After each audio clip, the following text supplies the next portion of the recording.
Hey everybody, Dr. Ed Gigliotti here. Today I want to share some amazing chiropractic history you might not know about.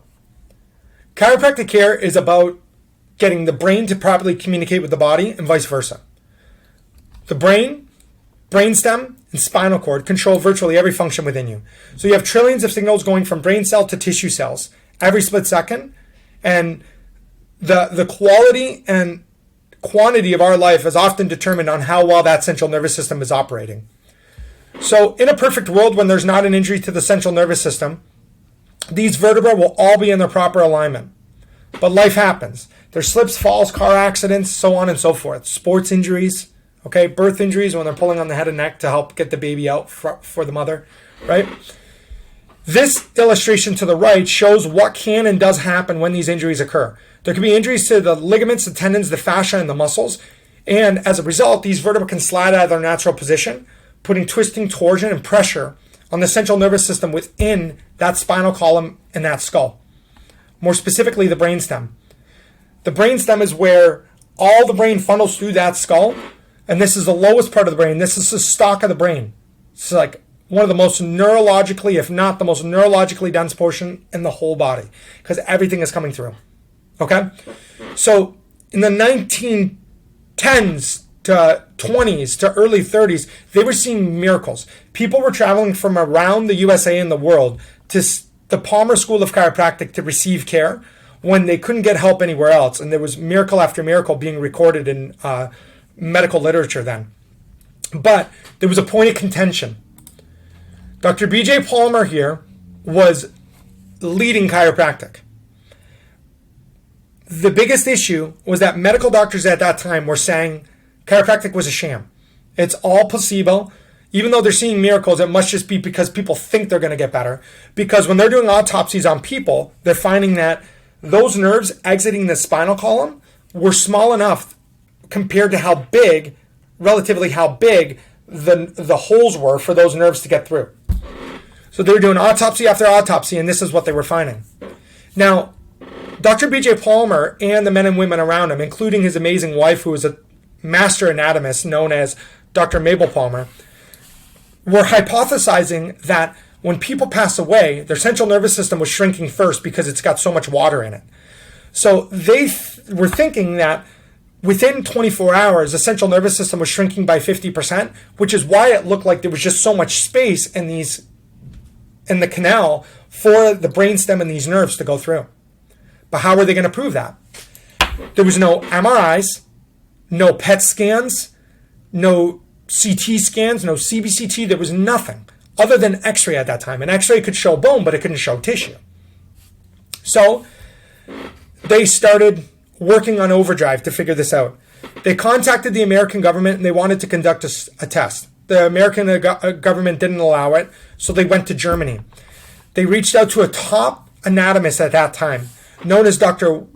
Werner Spotholz. And he owned the Spotholz lab.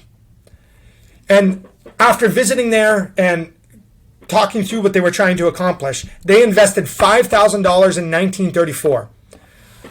And what they did was get somebody who just passed away. They flash froze him. They froze him right away. So if there was any shrinkage due to an individual passing away, that would be minimized because they were going to freeze him right away to preserve it. And they cut from the occiput to C2, and then that specimen they put through a series of chemical solutions over the course of a year at the Spotholz lab. At the end of that, they came through with what is now known as the Wet Specimen. This was shipped back to the USA, and what it showed was, this is it here.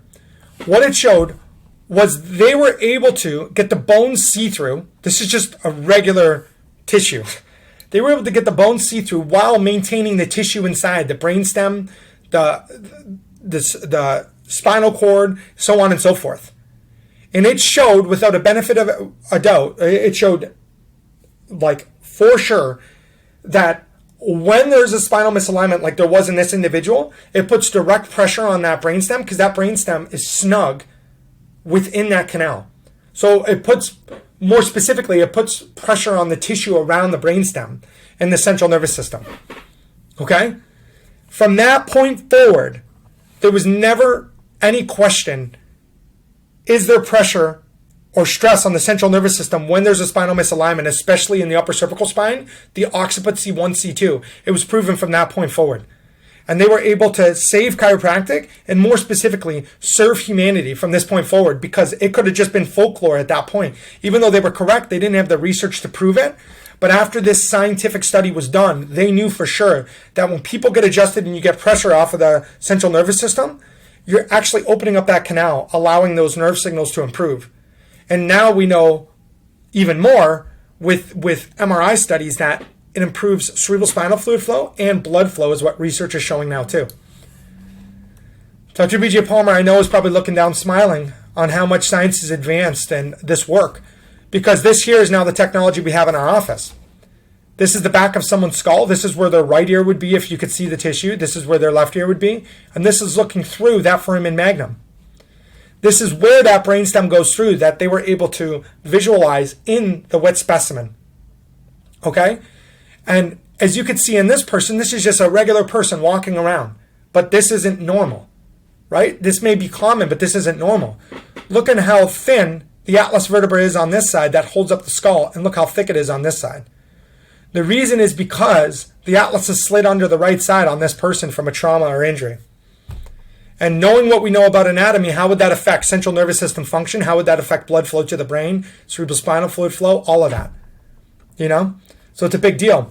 And just to put it in perspective, $5,000 back then in 1934 is now $116,000 today.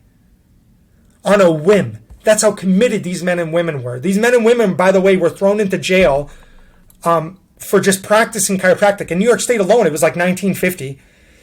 And it was in the 1950s. And the last state to legalize chiropractic was Oklahoma in 1973. People were thrown in jail just for practicing chiropractic.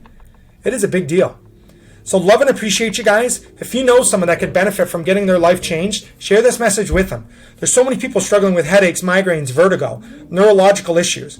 And you don't even need symptoms to get the benefits of chiropractic care. Those are the tip of the iceberg, the symptoms. But there is a high correlation between people suffering with those conditions and an upper neck injury. But we're here for you. We love and appreciate you guys. Share this message. I hope you found this as interesting as I do. Thank you.